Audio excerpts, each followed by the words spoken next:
there, Bladers, it's Ferdinand again with another set of the week, and this time we're looking at Sunset Strider, so this is a real shootout. Anyway, let's get into the facts.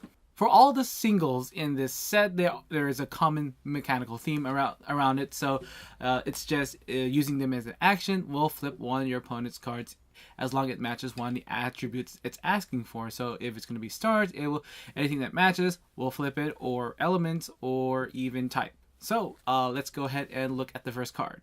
Starting off with a level 2 star card is Rapid Ricky, and has a play effect that you can gain 10 RP, which all of them have, so you're just going to get 10 RP just flat out while you're playing these.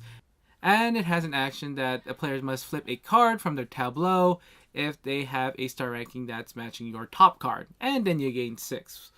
So the basic strategy for any of these guys is that you can either wait and set up cards till you get the right top card you want to do, or you can just go ahead use them right off the bat, as long as you know what you're doing and seeing your opponent's tableau and see what you want to flip. Next card up is Bam Bam Pan, and what Rapid Ricky does with stars, she's going to do with sets. So I don't know if you want to play this with her off the bat when you play it right away. From 4 cards inside the Striders, I guess you can, but just look for other cards you can play. I mean, she could flip promos if you got a certain promo that you have right on your tableau, but any other set, just have to look. I would suggest maybe even getting cards from the core set just in case if they have anything from there. Next is Olay Jenkins. Yep, that's right, it's Olay Jenkins. So what he does is that he's going to flip based on type. So just look ahead. People may be playing some cards off of the meta, so you can check them out from that 15 RP, or you can just go ahead and look at somebody who's playing a mono deck and just hopefully you get one of those cards broken, and then he won't score those extras RPs. Next is Ducking Bull, and he will be basing his flips on elements. So if you play him right away, you are going to get a water elemental. So it's basically a very simple setup if you're going to go for a different element. Again, just look at your opponent's tableau and see what they're going to have. Also check out the meta as well, and if anyone's playing with mono decks. And our super rare for this set is Senior Guitarra, and he's not going to base it off anything for the cards he's going to flip. He's just going to flip your opponent's top card, and that's it. So if you don't like your opponent's top card, you can just use him and then flip him. Hopefully it works, especially some of the more annoying top cards. And the deck box that's from this set is High Noon, which scores 3 RP for each face down cards in all tableaus. So in order to achieve the max RP for this card, you need at least 14 face down cards. Now that's a little easier if you have more players, especially anywhere up to 4 or 5 players. So that means the more chances that you can get for that. On the other hand, some people were just going to flip cards anyway for their own scoring needs. So that's kind of like little freebies, but 14's pretty rough if you're going to go for 2 or even 3 players. Now, if you usually play with 3 players, that's going to be a minimum 18 cards. That's if everyone does have something in their tableau. So that's going to be 14 to 18 ratio. That's going to be pretty hard to do, I think. Unless everyone is flipping down their cards, which I don't think that really happens because everyone has their different strategies. But for 4 and 5 players, 5 players, you get 30 cards, which you just have to flip only just half of them, and you can get all that stuff. Especially with the help with any of these cards from this set. So it's almost a must to look for cards, especially cards in this set, to help you out to flip all those cards in your opponent's tableau.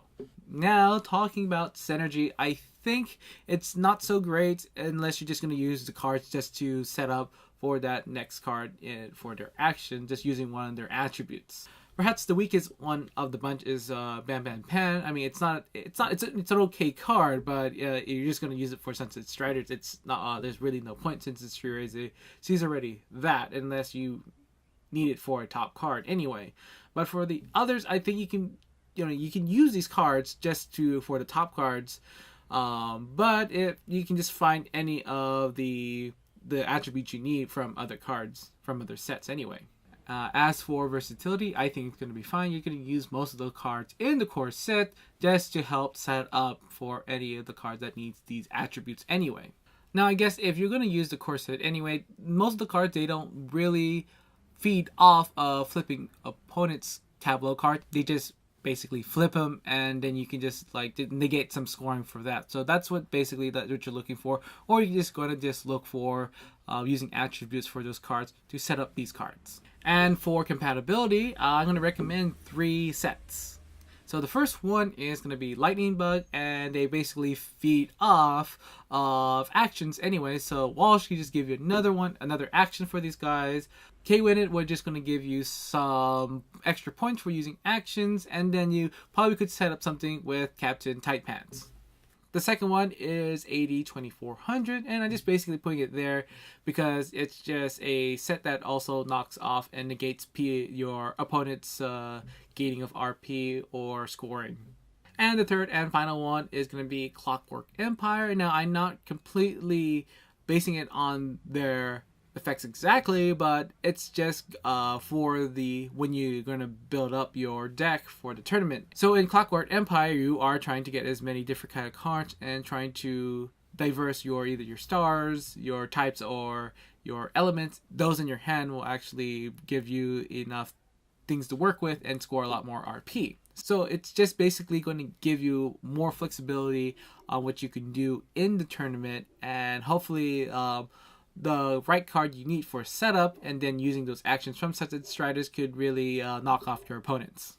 So in summary, it is an offensive set, so you're looking to knock out or negate your opponent's scoring effects and any of their cards so they won't score that high. Overall, it doesn't really exactly work with everything, especially in its own set and in the core set, but you could probably find some ways to work around it and optimize your strategy with these kind of cards.